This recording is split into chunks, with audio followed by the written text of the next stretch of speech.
Ela começou a carreira como atriz e hoje ajuda as pessoas a gerenciarem a imagem e cuidarem melhor da sua autoestima.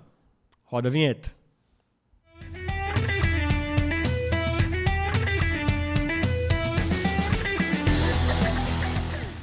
Dia, tarde e noite, seja o que for, seja muito bem-vindo aqui a mais um episódio do podcast Ponto de Fala. Sim, sempre trazendo para vocês pontos de vista que merecem um ponto de fala.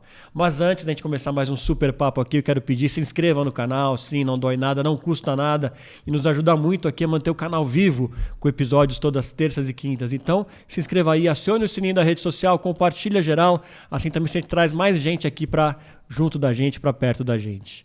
Hoje a nossa conversa aqui é muito legal, muito especial, porque a gente vai falar sobre imagem, sobre autoestima, e com ela que tem cuidado disso aí há muitos anos já, cuidando de atores, atrizes, executivos, enfim, um universo aí de personalidades, e tem uma história muito bacana para compartilhar com a gente, que é a Carmela Montanari. Tudo bem, Carmela? Oi, Fernando. Tô feliz. Tô feliz de que estar bom. Aqui. Muito legal. Nosso prazer você estar aqui com a gente. Estúdio gostoso. Que bom. Já a experiência só de chegar já foi uma delícia, então tô animada para esse papo. Que bom. Assim que a gente gosta. Então a gente tá no mesmo clima aqui, na mesma pegada. E, Carmela, me conta uma coisa aí. Você trabalha com autoestima, né? Só pra gente começar entendendo um pouco do ser humano, geralmente o humano tá mais propenso a ter autoestima alta ou tá em baixa autoestima? Como que funciona mais ou menos? É interessante essa maneira de perguntar, porque assim, a primeira coisa é que em geral as pessoas não entendem o que é autoestima. Tá. Essa é a primeira, talvez essa é o primeiro filtro que a gente deveria passar, tá, né? Então assim, se eu não sei exatamente o que é autoestima, eu não sei exatamente como sentir, né? Por quê? Porque em geral as pessoas, elas associam autoestima a ego. Ou a uma percepção física. Do tipo, nossa, emagreci 5 quilos, tô com a autoestima lá em cima. Tá. Isso não é autoestima. Ou até aquela pessoa que é mais metida, assim, né? Isso, ou geralmente a arrogância. Isso. Né? Então, assim, eu brinco que no Brasil, principalmente, a autoestima ela é associada ou à arrogância, a uma egotrip, ou ao sem noção. A pessoa fala assim, nossa, queria ter essa autoestima pra botar essa roupa. É sempre nessa situação. É uma pessoa sem noção. Tá. Portanto, culturalmente, se você for ver o resíduo dessa leitura que a gente faz, é um resíduo negativo. Tá. É mal visto ter autoestima no Brasil. Olha que interessante. Olha que interessante. E aí eu arranco cada cabelo com pinça, porque eu falo, nossa, a cultura está nos entregando uma mensagem errada sobre a coisa que é mais definitiva. É o nosso motor, é o que nós sentimos por nós mesmos. Então isso está nos entregando a informação errada, como se fosse feio eu me sentir bem sobre mim mesmo, né? Então, assim, primeiro lugar, né? Voltando lá para aquele primeiro filtro. O que é autoestima? Autoestima são nossos valores, né? Autoestima é o que eu sei que eu tenho e que ninguém vai poder me tirar. As minhas qualidades, os meus valores, né? O que eu tenho o que eu valho, né? Por exemplo, eu sou honesto. O que eu tenho para entregar? A minha honestidade, a minha bondade, a minha gentileza. Fulano lá, fulano é franco, então ele tem a franqueza dele para entregar, isso é um valor para mim, né? O outro lá, ele é extremamente correto e profissional, isso é um valor, então ele tem isso para me entregar, então ele vale muito para mim, porque ele tem isso, isso e isso. São os valores que a gente coloca na mesa na hora de se relacionar. Isso é autoestima. É a voz que conversa com a gente quando a gente está quase pegando no sono, quando a gente está se olhando, saindo do banho, quando a gente está sozinho dentro da nossa cabeça, essa voz que sai do coração e conversa com a gente é a autoestima, a autopercepção. E ela deve estar associada aos valores, não a barriga tanquinho, a promoção, a se fulano me chamou para um date, se o date funcionou, porque me chamou para um date, tô me amando, tô me achando o máximo. Aí o date não funciona, já volto para casa me sentindo péssima. Não pode. Então é muito louco isso, porque na verdade o que a gente faz? A gente joga na mão do outro o que a gente vai sentir por nós mesmos. Então eu fico na contracorrente, nadando contracorrente, dizendo, não é isso. Autoestima é outra coisa. Autoestima é o que eu sei que eu tenho e que ninguém vai me tirar. Tá.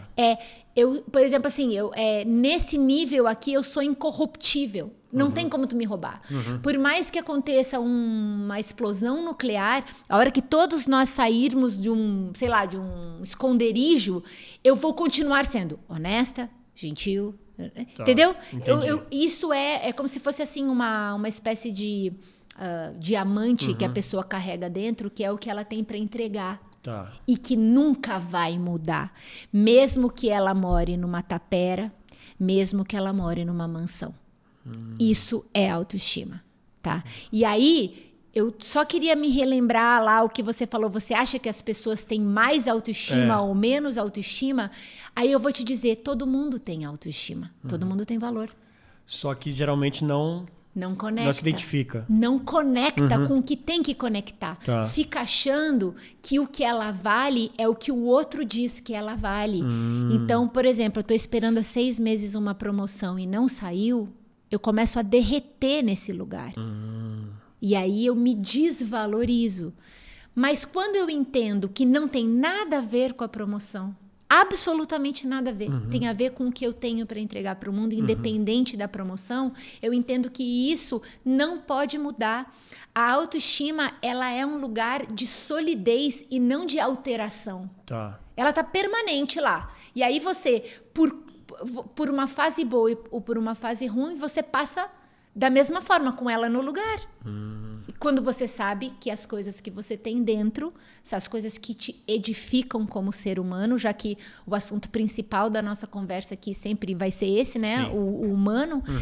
Quando o humano sabe que ele está sólido dentro dos valores dele, independente do que for acontecer, dos quilos a mais, do deu errado, do deu certo. Ai, tá dando tudo certo. Ai, tá dando tudo certo. Não tem nada a ver com a autoestima isso daí. Eu acho que automaticamente eu pensava muito que tinha relação a isso. Exato. E aí é isso. Essa confusão que a gente faz não nos permite conectar. Se eu não conheço o que é, como eu vou comungar com algo que eu desconheço? Né? Então, olha esse trabalho de formiga que eu faço. Sim. Sensacional. Em palestra, em podcast, com os meus clientes. Eu sei que as pessoas que passaram pelo meu método, Fernando, espalham esse meu conceito. Eu sei que eu... espontaneamente, dentro das pessoas que conhecem a minha forma de trabalhar, eu sei que eu venho espalhando isso. Mas é um trabalho de Hércules, né? Você vai lá assim, muito devagarinho, até as pessoas entenderem. Só que imagina que lindo se a gente morasse num mundo onde todo mundo entendesse o valor, independente da circunstância. Sim. E me diga uma coisa, que tipo de reação no nosso corpo, na nossa cabeça a gente pode ter se a gente começa a não entender e se auto-boicotar, né? Que acaba sendo assim, você está se prejudicando se você não tem essa conexão com a autoestima. O que isso pode trazer? Até porque a gente está vivendo agora muita situação de saúde mental e tudo mais. Isso tem tudo a ver com isso? Pode prejudicar também? Total. A gente literalmente vai adoecendo. Tá. Porque o que acontece? A gente já vive... Qual é o nosso ritmo diário? A comparação, né? Então, as redes sociais, a gente está constantemente sendo comparado. Pensa num adolescente que está ali famigerado por um like. Nossa. Imagina o preço que isso tem. Então, você já vai crescendo na comparação, né? Não que antigamente a gente não passasse por isso. Mas agora, vamos dizer que o volume disso está no mais alto nível, né? Mais exposição, tudo, mais né? exposição. Outra coisa, as pessoas que vertiginosamente viram alguma coisa, isso não existia antes. Para você se tornar alguém, você carregava muito saco de batata nas costas. Hoje em dia, de uma noite para outra, a pessoa virou um fenômeno, né? Então, assim, esse tipo de olhar que a gente tem para essas novas temperaturas, né? Do tipo assim, nossa, a pessoa cresceu muito rápido e eu não. Como assim? O que ele faz? Que eu não, nossa, né? a pessoa tá lá tomando um suco verde em Trancoso agora. Terça-feira e eu tô aqui trabalhando. Tipo, você começa a entrar nesse tipo de comparação, então começa a ficar muito injusto, né? Então, assim, você começa a se diminuir demais. Tá. Então, assim, é óbvio que as circunstâncias que nós estamos vivendo agora, as circunstâncias modernas, elas são um rolo compressor para a pessoa que depende da aprovação do outro e da comparação do outro. Então, você voltando... Sim, realmente isso é super nocivo. Essas doenças modernas, a ansiedade, a depressão, a síndrome do pânico, tudo isso vai essa máquina de moer mesmo dessas circunstâncias que estão acontecendo agora. E, sim, quando você entende, quando você está muito bem... conectado, muito bem relacionado com o que você, com os seus valores e quem você é muito difícil você morder certas iscas sociais, sabe? É muito difícil você cair em ciladas. Entendi. E aí você freia ou filtra os processos de auto-boicote, né? Porque qual é a mesma coisa? Por exemplo, assim, eu falo assim, nossa, eu sou, por exemplo, eu desejo para mim, Carmela, desejo para mim me tornar uma autoridade no meu assunto, né? Mas aí eu olho e falo assim, nossa, mas a fulana, ela tem 3 milhões de seguidores e ela também tá falando de autoestima. Então, quem sou eu para... Eu não sou ninguém, então... Já tá se derrubando. Entendeu? E aí eu não entendo, tô te dando um exemplo em mim, né? E aí eu não entendo que existe exatamente um espaço para que todos falem, justamente porque cada um é único e porque cada um vai dar um ponto de vista e o que ela explica é talvez complementar ao que eu explique e todos são muito bem-vindos. Como se, por exemplo, o dar certo, ou o sucesso, ou a fama, ou seja lá o que a gente quer atingir, né? O reconhecimento, ele é um lugar amplo, ele não é um lugar afunilado.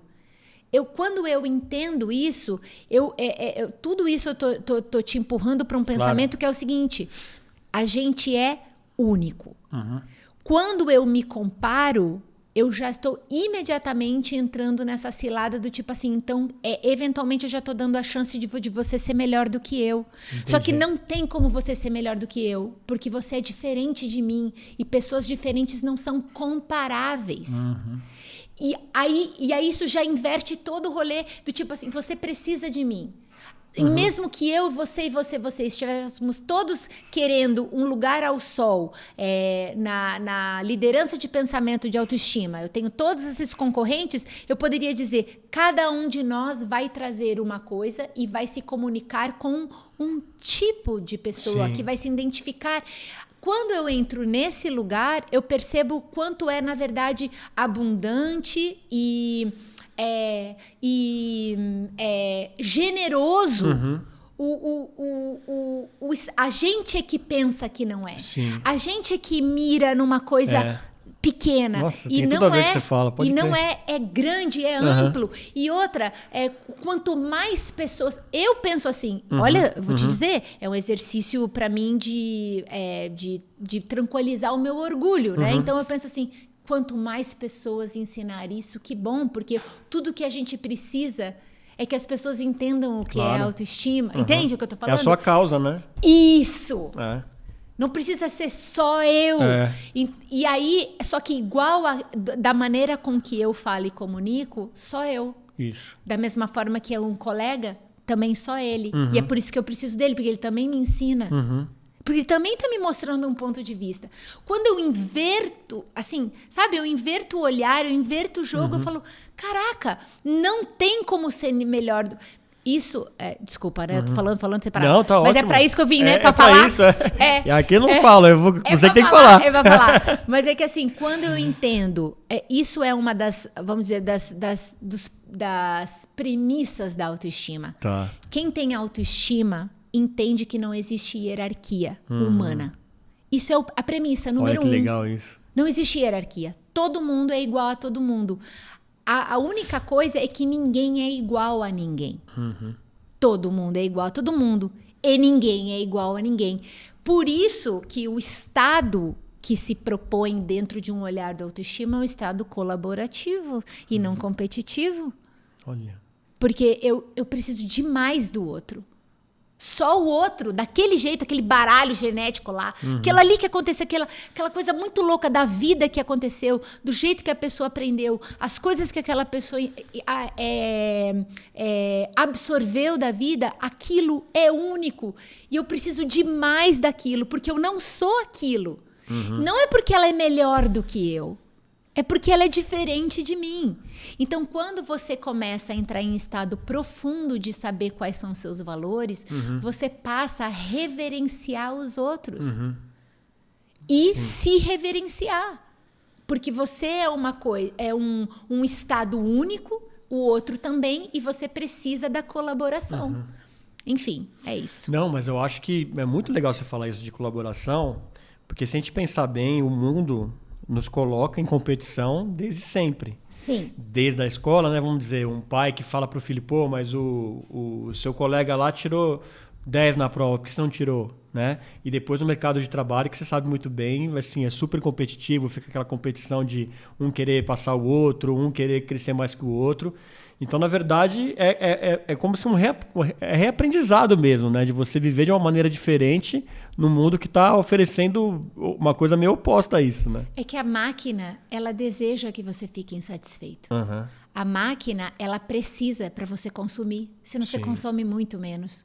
Tipo assim, se eu não começar... Eu tenho 45 anos, eu nunca fiz nenhum procedimento estético, nem botox, nem nada dessas coisas que tem aí para se oferecer, né?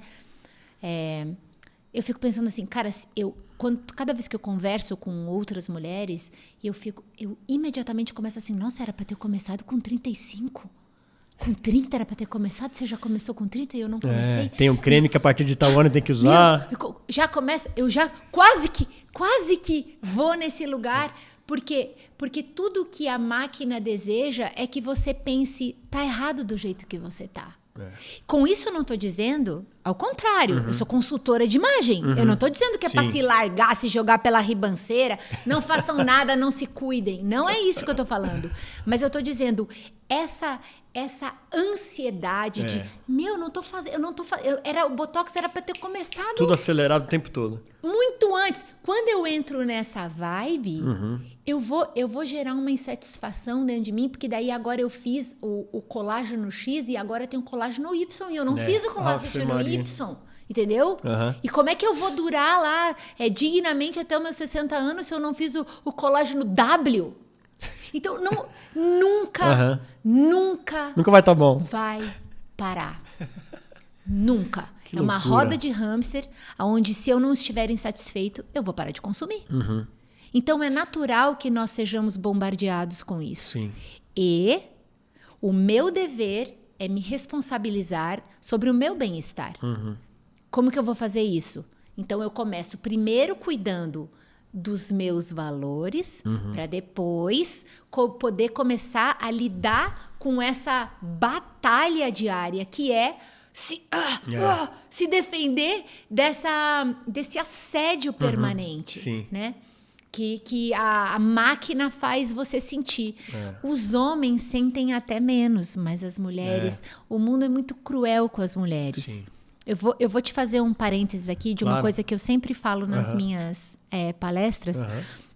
Eu descobri isso de um jeito ruim, mas é uma coisa que abriu muito os meus olhos. Quando meu filho tinha 1 ano e meio para 2, ele teve uma inflamação gravíssima que chama celulite. É gravíssimo e pode até matar. Se a celulite entra na corrente sanguínea e vai para o cérebro ou para algum órgão vital, pode matar. Caramba. Ele pegou no pezinho e a carne, né, o tecido, ele fica inflamado. Então, internam e começam a dar assim, doses cavalares de antibiótico. É uma bactéria. É uma inflamação. Entendi. E aí se eu tiver algum médico me vendo e se eu disse alguma coisa errada, desculpe. Comenta aí. Porém, eu sei que é uma coisa gravíssima, tanto é que internou no mesmo momento quando descobriram que era celulite. Tá. Bom, ficamos 7 dias até tomar todos os remédios direitinho. Teve que fazer vários exames mega difíceis para um bebê, tal. Bom, beleza. Aí eu falei assim, pera só um minuto, isso aqui se chama celulite? Isso aqui é a mesma coisa que eu tenho no bumbum, na coxa, nos flancos. Isso aqui é isso aí mesmo? Aí o médico me explicou. Ele falou, olha, a celulite é uma doença gravíssima que sempre existiu na humanidade. Tipo, nós estamos passando aí a vida com ela. No final ali da Segunda Guerra, quando a mulher vai para o mercado de trabalho, até porque muitas mulheres perderam seus maridos, então elas vão para o mercado de trabalho, eles começam a lançar tratamentos para celulite, que é o nome de uma inflamação de tecido, e dão o nome disso para... Olha, eu não sabia disso. O que nós O temos que a gente aqui. costuma falar. O estético. O estético, Que não mata. Você Sim. pode ter muita celulite e não morrer, entendeu? Sim. Só que existe uma que mata, que pode ser tão grave e perigosa. E aí eles associam esse nome dessa doença com essa nossa questão estética. Olha. E começam a nos dizer que isso é muito feio e que a gente precisa tirar urgente. Quem vai querer você com essa coisa aí que você tem? Você tá inflamada, como se fosse isso, né? Tá errado. Os nódulos que a gente tem não deixam de ser uma inflamação. Só que não é uma doença. Entendi. Certo? Só que aí quando você pega o nome de uma doença e coloca na nossa cabeça que isso tá errado, sendo que toda mulher tem acúmulo de gordura em certas regiões e eventualmente ela pode ter celulite, né? Isso faz parte. Tanto é que a gente vê os quadros antigos com as mulheres redondinhas com suas celulites, né? Sim. Isso fazia parte, inclusive, da nossa beleza. Em algum momento não faz mais e você precisa tirar. Olha só. Você precisa tirar urgentemente, porque senão você não vai poder ir pra praia. Sim.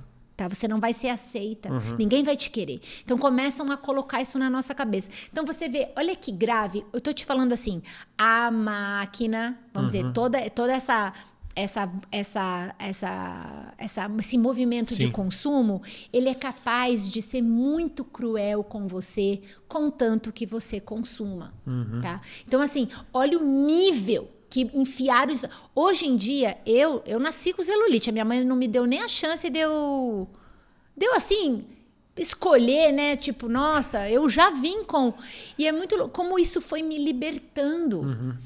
Amo minha celulite... Não é que eu amo minha celulite. Ao mesmo tempo, eu penso assim, eu sou assim, eu nasci com isso eventualmente, então eu tive que ir quebrando vários paradigmas para hoje ficar de boaça numa praia, sem ser fitness, Não, você pode ser fitness, você pode ser o que você quiser, tá? Só tô te dizendo que assim... você é justamente desse jeito que você é. Você não precisa ser que nem a outra lá. Sim. E se a outra lá não quiser... existe um corpo certo. E a outra lá pode ser como ela quiser também. Entendeu? O bonito é quando todo mundo é do jeito que é. Mas eu quero melhorar. Porque depende. Tem gente que quer melhorar tem gente que acha que precisa engordar, tem gente que precisa emagrecer. Esse caminho é individual, contanto que você saiba entender que isso não veio de fora. Que isso é uma decisão de você com você mesma, porque isso faz sentido para você, porque isso tem a ver com a forma como você quer se manifestar e se expressar, e que isso não é uma competição, porque a vizinha colocou um silicone. E agora tá todo mundo com silicone. Entendeu? E agora as roupas estão vindo sem bojo e agora começa a vir uma pressão assim. Que loucura, gente. Contanto que você não entre na roda de hamster e que isso seja uma escolha genuína de presente para você, porque isso faz sentido, aí tudo bem. Eu só toda hora alerta, eu sou muito chata com as minhas clientes e com os meus clientes, toda hora eu provoco dizendo assim, mas precisa? Vamos tomar uma decisão assim, realmente, sabe? E às vezes com algum ajuste interno, nem precisa mais. A pessoa está juntando dinheiro para uma lipo e não faz. Não é isso. Era só se entender melhor. É outra coisa. E às vezes é isso. Uhum. É isso. Aquilo faz muito sentido para ela. Então, que seja muito bem-vindo, se for feito com segurança. Uhum. Agora, conta pra mim, então, como que você faz... Né, você falou que é um trabalho de formiguinha, né, arrancando cada fio de cabelo. Como que é o método que você criou lá? Explica pra gente o Inside Out lá. O que você trata, né? E o que você procura fazer durante esse método, esse tratamento? Sim, eu comecei a atender... Fernando, eu sou atriz, né? Uhum. Essa é a minha formação. Sim. Eu fui atriz por 25 anos. Atriz de teatro. Então, assim, desde criança, né?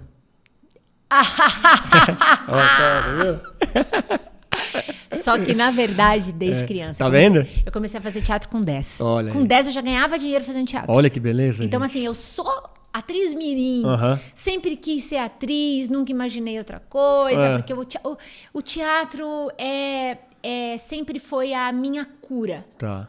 O teatro, o ridículo, o se expor, o sair de mim, o olhar pra mim sem ser, assim, tão séria, sabe? Me olhar de outro ponto de vista sendo outra pessoa. O teatro pra mim foi a minha escola de vida. Tá. Que legal. Minha escola de vida. O teatro me ensinou as coisas mais importantes que eu uso hoje como adulta.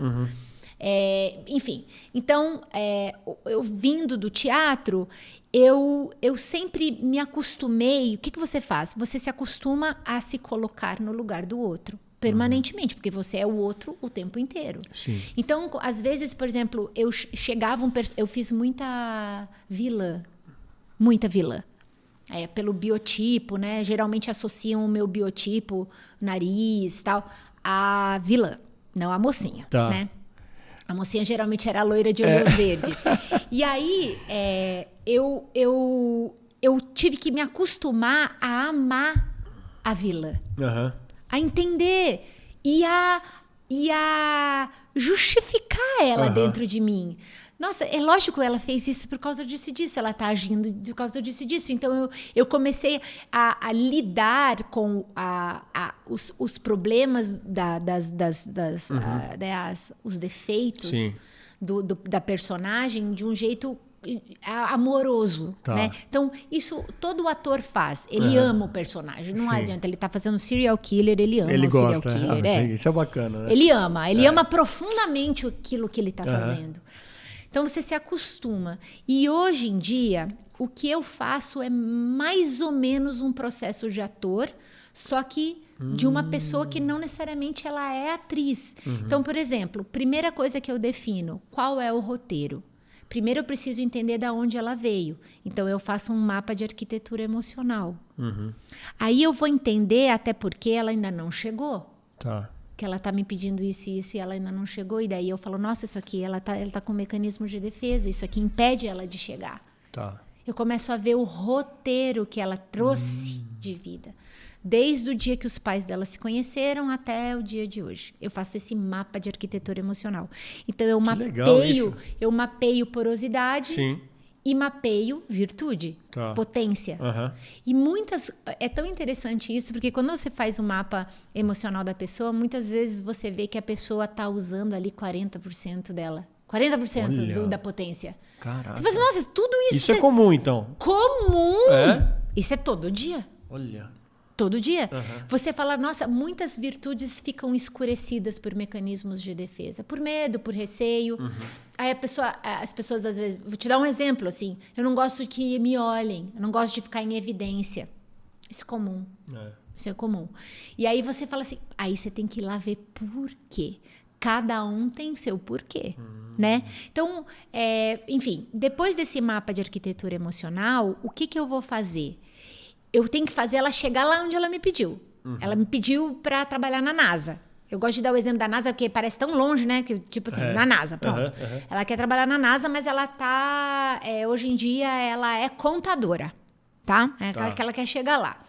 Aí, depois do mapa de arquitetura emocional, que eu tô entendendo qual foi o fluxo do amor próprio. O que está amargurado, aonde está machucado, o que tem que abrir de novo a costura e recosturar, ressignificar. Eu não trabalho na psique, na elaboração da psique. Tá. Eu trabalho no emocional. É quase como se eu tivesse um nível abaixo da Sim. psique. Mas é uma metodologia bem próxima, né? É uma coisa... Eu trago o meu processo de atriz para a vida das pessoas. Porque como eu sou uma atriz mirim, eu trabalho muito intuitivamente. Eu incorporava o personagem muito intuitivamente, porque eu era é como o verbo em inglês, é to play. Eu brincava né? Agora eu sou. Agora eu ação, agora eu sou. Entendi. Entendeu? Entendi. Então, eu trago a minha vivência de atriz para solucionar a vida das pessoas. E funciona barbaramente. Porque depois que você começa em processo de cura emocional, às vezes só de você olhar o que você está fazendo com você já faz... Gente, nossa, já entendi. Muda a chave, né? Já entendi, sabe? Aonde você cai sempre nesse mesmo buraco, eu falo assim, você tá caindo sempre nesse mesmo buraco, tá vendo? Você tá repetindo o padrão.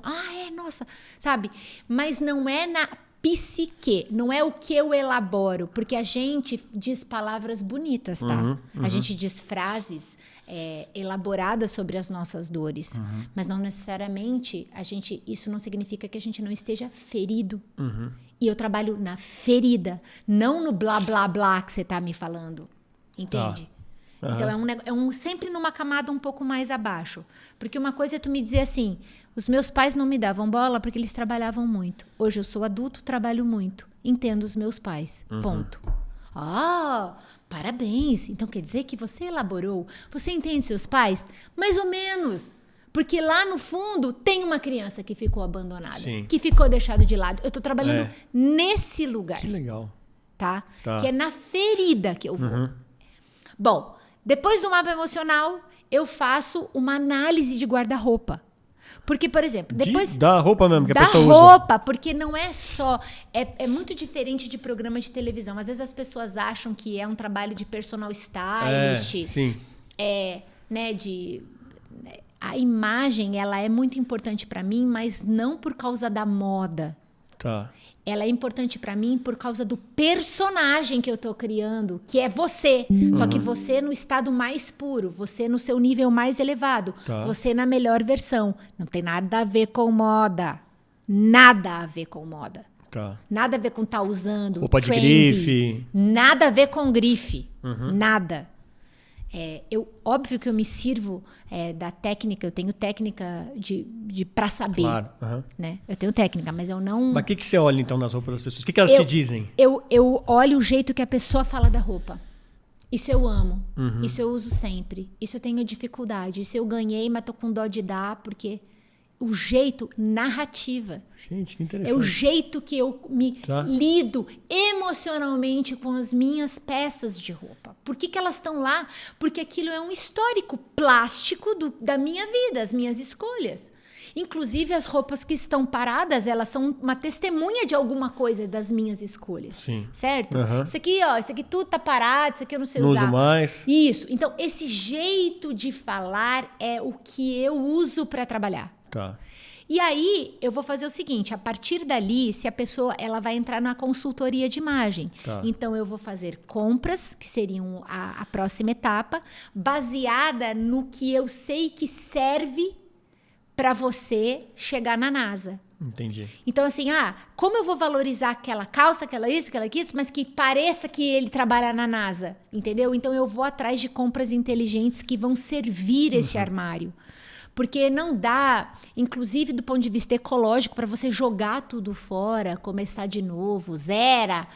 Eventualmente eu tenho um ou outro cliente que perde, tipo assim, 25 quilos, depois uma bariátrica. Eventualmente isso pode acontecer. Tá. Aí tem que zerar. Zerar tudo. Mas a minha intenção nunca é comprar demais. Tá. A minha intenção é fazer compras que tragam luz, a luz certa para o que você já tem. E que ensinem você a você estar em qualquer lugar e todo mundo saber exatamente quem você é. Então, a gente vai fazer as compras. No dia das compras, eu ensino a pessoa sobre quem é, ela virar uma autoridade sobre ela mesma. Então, assim, não tem esse negócio de... as pessoas que podem estar assistindo, elas devem perguntar. Eu não faço coloração pessoal, que é um negócio que coloca as cores aqui. Isso está muito na moda agora. Eu não faço isso. Eu acho muito arbitrário, apesar de eu entender que isso tem um valor.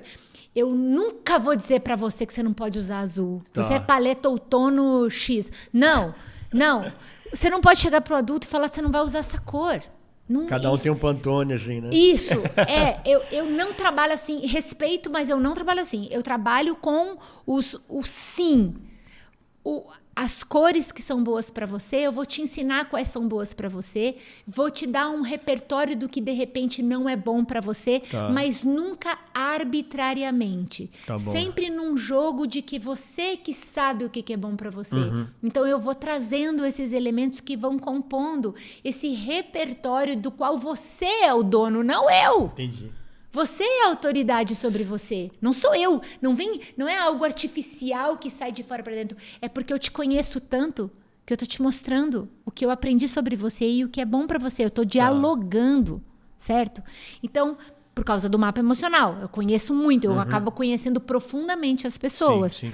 Bom, muito bem. Aí depois das compras que são super divertidas, geralmente o homem não gosta muito de compra, mas elas são muito legais até para os homens.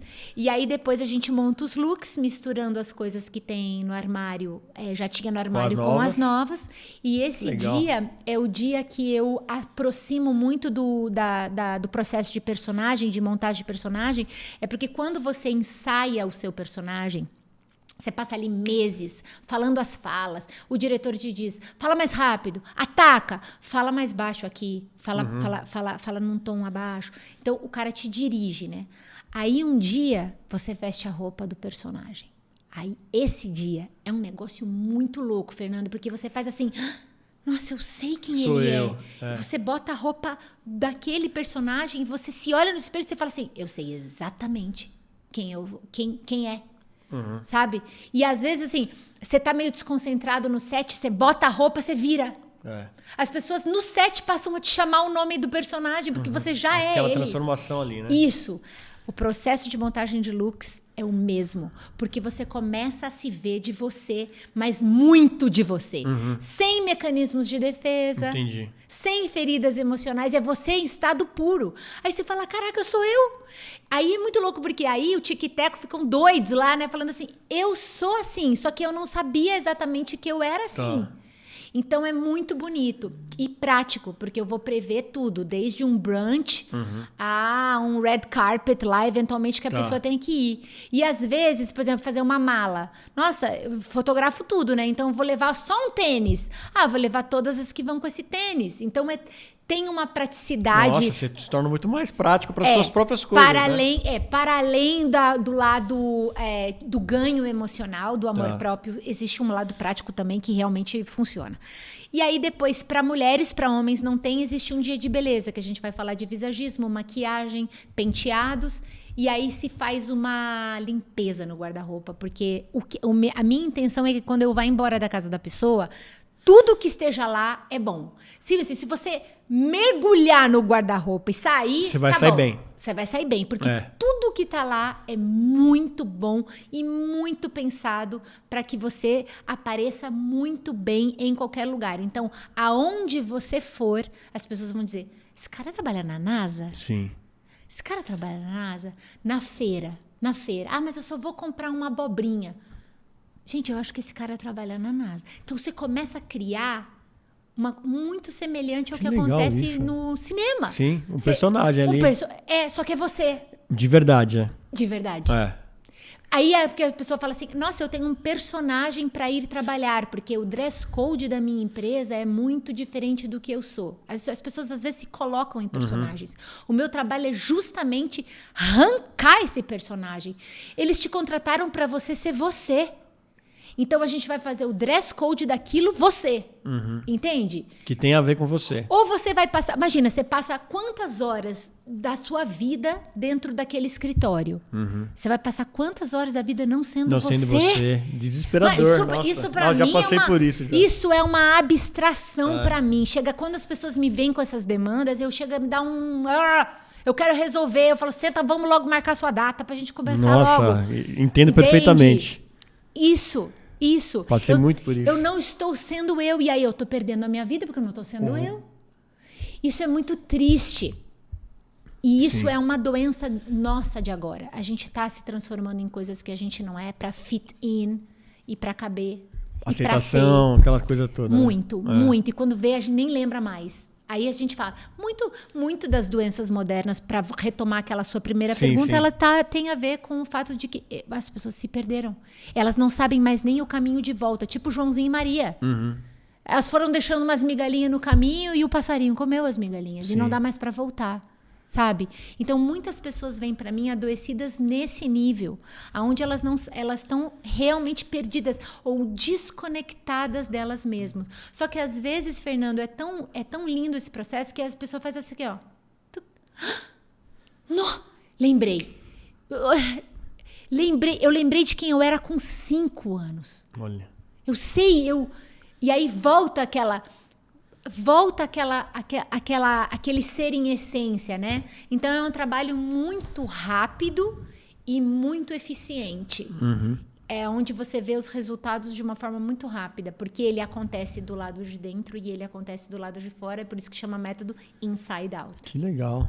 Não, tá super, super explicado e achei muito legal. Que legal. Muito bacana. Legal. Agora me conta uma coisa, como é que você lida com isso? Curiosidade total minha, tá? Você que já percebe essas coisas, você fica tipo, você sai na rua assim, você consegue perceber quem não tá bem assim pelo jeito de caminhar. Eu fico tipo Candy Crush. É mesmo? Arrumando, é o meu joguinho. Eu fico imaginando isso. Assim, ó. Não consigo parar. Não consigo parar. Que doideira. Às vezes, eu tô do nada, eu chego pra uma pessoa do lado, eu faço assim. Aí a pessoa faz assim. Gente, quem é essa pessoa? Por que ela me falou isso? Aí eu só jogo, porque vai que ela absorve. Mas muitas vezes eu não me controlo. Às vezes o meu marido, ele dá até uns... Tipo, para de se meter, a pessoa nem perguntou. Mas eu não consigo. É tão imediato pra mim, eu tô vendo. Aí, eventualmente, eu falo assim, olha, eu percebi que você fez isso e isso não tem vantagem. Por que você está fazendo isso? Só largo. E, eventualmente, é como se fosse uma semente que você dá. A pessoa pode plantar e fazer daquilo uma linda plantinha, ou ela pode jogar fora. E pronto. Mas, pelo menos, eu dei a semente. Que legal. Eu tô pensando aqui em fazer uma festa de 1 ano aqui do Ponto de Fala, mas no meio do ano eu vou falar assim, ó... A Camila vem aí, pessoal, fica de olho. Tomem cuidado. Tomem cuidado. Você sabe que isso acontece muito comigo, Fernando? É muito engraçado, porque às vezes tá assim, um small talking, né? Todo mundo conversando assim, normal. Aí quando eu falo assim, eu sou consultora de imagem, porque eu sou especialista em autoestima. Eu sou especialista em autoestima, mas até eu dizer que é especialista em autoestima, né? Então eu geralmente resumo dizendo eu sou consultora de imagem. Cara, imediatamente a pessoa fala, não, eu nem pensei na roupa que eu ia colocar, eu só joguei assim. Nossa, gente, eu saí super atrasada, vem mil justificativas. E no fundo é porque ela se olhou. Ela se olhou. Aí ela saiu de si, se olhou e falou, nossa, poderia ter me arrumado, né? Sensacional. Agora, Camila, eu quero aproveitar esses minutos que a gente tem ainda aqui e falar sobre sua carreira de atriz, que você citou um pouquinho aqui. Sim. Né? E o pessoal vai te lembrar muito das Chiquititas. Quero que você conte como que você teve essa oportunidade de trabalhar nessa novela, que foi um super sucesso. A gente vai colocar aqui na edição uma fotinho dela na novela para vocês verem. Como é que foi essa experiência aí? Foi muito bacana. Como eu te contei, eu sou atriz desde sempre, né? Desde os 10. Eu tenho essa vida muito atípica para uma criança. Eu saí do Brasil com 4 anos, voltei para o Brasil com 21 anos. Mas por conta dos seus pais trabalhando? Minha mãe é antropóloga e museóloga e trabalhava em organismos internacionais. O meu pai é político, sempre morou no Brasil, mas meu pai sempre foi nos visitar. Todos os países que a gente morou, meu pai fez o possível para estar presente, porque graças a Deus meu pai e minha mãe, apesar de separados, são muito amigos. Legal. Então, enfim, mas a minha mãe, tipo ritmo Indiana Jones, pulando de país em país, pela Unesco, pela OIA, pela ONU, dependia do país. Então a gente ia mudando assim numa frequência meio frenética, porque você não sabia o tempo em cada lugar. A gente chegava sem saber o tempo de cada lugar. Minha mãe sempre me colocou em aulas de teatro, graças a Deus, porque eu acho que eu sobrevivi a essa vida nômade e hiper desafiadora, porque quando você é filho de antropólogo, você não vai para os lugares onde as coisas estão bem, você vai para os lugares onde as coisas estão pegando, né? Então a gente passou por coisas muito difíceis, assim, tipo guerra e X. Cita alguns países que você passou aí. Eu fui primeiro para os Estados Unidos, onde a minha mãe trabalhou no Museu de História Natural de Washington, no complexo Smithsonian. Tá. Então estávamos lá no meio dos dinossauros. Tá. Depois disso a minha mãe começa a trabalhar em organismos internacionais. Aí eu fui para Nicarágua, da Nicarágua para o Equador, do Equador para o Chile. A gente para um tempo no Brasil, aí depois para o Chile, aí do Chile para a Espanha, aí a gente passou um tempinho na França, aí da França para a Argentina. Caraca. Aí na Argentina eu me formo como atriz. Tá. Só que na Argentina, ser ator é sagrado. É sagrado ser ator. É uma profissão de respeito. Tá. Não é que nem aqui, que se você não for da Globo, você não é ninguém. É. Não existe isso lá. Graças a Deus. Eu me formei reverenciando o teatro e entendendo a ancestralidade e o peso que aquilo tem, sem ter que me preocupar se eu era da Globo. Sim. Entende? Então, assim, eu acho que isso me deu uma calma e um respeito pelo ofício que, graças a Deus, eu tive a chance de ter e eu sei que nenhum ator brasileiro tem. O ator brasileiro, se ele não for da Globo, ele se sente que ele não é ninguém. Fato. Ele Sim. pode sentar aqui e dizer que não, mas ele se sente assim. Tá. Sabe? Então, assim, eu acho que essa chance que eu tive de respirar fora dessa necessidade me deu um olhar da importância que o teatro tem, sabe? Então, eu achei minha turma na Argentina. Que legal. Eu era atriz de teatro. E aí, eu fui indo muito bem. Estudei cinema, aí comecei a fazer minhas coisinhas lá, meus pulinhos, comecei a ir bem. E aí, um dia me chamam para um teste em português, e era para a novela Chiquititas, que estava chamando os atores brasileiros para morarem lá. E eu, como era atriz brasileira, só que vivia como uma argentina, muitas pessoas do meio nem sabiam que eu era brasileira. Eu costumava não dizer, porque achava que isso podia me prejudicar de alguma forma. A pessoa podia dizer, de repente ela não vai saber fazer sotaque de, sei lá, Rosarina, entendeu? Tipo, de outra, sei lá. Tá, aí eu não falava. E aí, quando a galera chega, a gente começa a filmar a novela nos estúdios da Telefé, que era uma coprodução SBT-Telefé. Tá. E aí começa um sucesso retumbante Animal, né? no Brasil. Que ano que foi isso mesmo? 97. 97. Eu tinha 19 anos, as pessoas costumam dizer, você era fulana, ciclana. Não, eu não era das crianças. Eu tinha 19 anos já. E eu era amada novela. Pra variar, né? Pra variar. Eu era Não podia ser diferente. Insuportável. Eu era muito chata. As crianças te odiavam, então. Eu lia e falava, gente, mas por que eu vou ter que falar isso? É muito chata essa... E, ao mesmo tempo, eu amava a Maria Cecília. Eu bancava, porque, né, tem essa coisa de você bancar quem você é ali, amar a sua personagem. Então, a novela foi um sucesso. Quando a novela começa realmente a demonstrar que aquilo ia durar, que, enfim... Eu já sabia que o meu personagem ia durar 8 meses, porque é obra fechada, então eu já sabia. Quando termina a minha personagem, ela vai morar no campo, nem me lembro mais que ela sai da cidade. Aí eu volto para o Brasil na esperança de me tornar uma atriz de novelas do SBT, porque eu já era contratada do SBT. Mas aí, quando eu cheguei aqui, o SBT ele não estava contratando mais atores, ele tinha uma outra novela engatilhada, acho que tinha Pérola Negra, não me lembro, mas tinha mais uma engatilhada que já estava andando, e o SBT começou a comprar as novelas da Thalia. Nossa, teve uma sequência absurda, né? Uma sequência, foi um grande sucesso, porque o Silvio Santos sabe aonde o dinheiro está. Sim. E ele tomou uma decisão do ponto de vista empresarial muito boa. Ele comprou as novelas e foi muito bem. Sim. Só que, pra mim, eu fiquei ali a ver navios, né? Sim. Meu contrato acabou e acabou. E aí, eu realmente, naquele momento, eu pensei, nossa, o que eu faço? Volto para Buenos Aires, mas resolvi não voltar, porque eu já tinha dado esse passo. Finalmente, eu estava voltando pro Brasil depois de tantos séculos, né? Falando um português meio com sotaque, assim. Mas depois me recuperei, graças a Deus.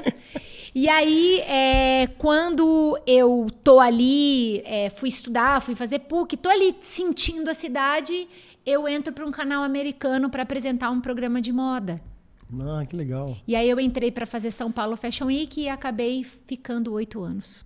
8 anos? 8 Caraca. anos. E aí legal. eu entrei pra moda. Aham. Entende? Então, assim... É que, meu, você pegou um repertório animal, né? E aí é isso que eu fiz. Olha só que louco. Eu era Aham. atriz de teatro. Sim. Eu continuei fazendo teatro mesmo contratada desse canal, tá? Eu fazia as duas coisas. Mas aí eu entrei pra moda. Então, Entendi. pro teatro eu era da moda, pra moda eu era do teatro. Entendi. E aí, quando termino meu contrato com o E! Entertainment, que agora chama só E! Chama canal E! É, eu sei qual que é, sim. O E! Entertainment. Quando eu termino o contrato lá, eu ainda por cima de todo o rolê que eu ainda tinha a bagagem da moda. Uhum. E é por isso que aí entra a consultoria de imagem. Porque Tá. as pessoas, os meus próprios amigos queriam uma ajuda. Sim. Certo? Então eu começo a fazer meio assim despretensiosamente, até que um dia a agenda lota num nível que eu não consigo mais voltar para a carreira de atriz. E isso tem 11 anos. Tá. 11 anos que eu atendo dentro do meu método. Entendi. Mas e aí, se pintasse uma coisa, você toparia fazer? Tem vontade? Não toparia fazer. Não? É. Não tenho vontade. Tá. Vontade eu não tenho. Eu toparia fazer se fosse, sei lá, alguma coisa que eu não sei nem te dizer qual é. Porque Personagem bem má, né? eu não tenho vontade nenhuma de fazer personagem.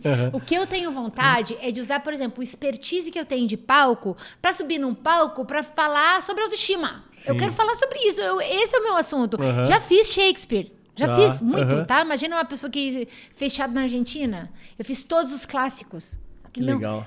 Eu tô de boa. Eu já fiz. E o Brasil, ele tem